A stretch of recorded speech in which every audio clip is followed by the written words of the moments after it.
মই আজি টিকটৰ কাৰণে আবেদন পত্ৰ দাখিল কৰিলোঁ BPF পাৰ্টিৰ পৰা আৰু বিভিন্ন জাতি জনগোষ্ঠী সবৰে সমৰ্থন মই পাইছোঁ। আমাৰ পাৰ্টিৰ BPF পাৰ্টিৰ প্ৰাইমাৰী লেভেলৰ পৰা যিমানবিলাক ৱৰ্কাৰ্ছ আছে ডাঙৰলৈকে মোক ছাপোৰ্ট কৰিছে আৰু বিভিন্ন জাতি জনগোষ্ঠী মোক ছাপোৰ্ট কৰিছে।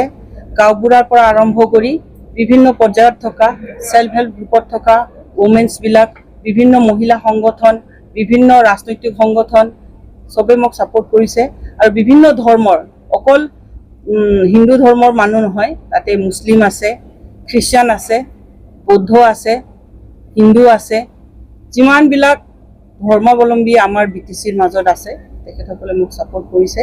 সেইকাৰণে মোৰ 100% কনফিডেণ্ট যে মই এইবাৰ ইলেকশ্যনত জিকি যাম আৰু ৰাইজৰ ডাঙৰৰ মৰম, আশীৰ্বাদ আৰু সৰুৰ মৰমখিনি লৈ মই আগুৱাই আহিছোঁ আৰু মই ৰাইজৰ কাৰণে কাম কৰিম বুলি ওলাই আহিছোঁ আৰু মই যিমান পাৰোঁ 100% মই ৰাইজৰ কাৰণে কাম কৰিম আৰু মই প্ৰতিশ্ৰুতিবদ্ধ।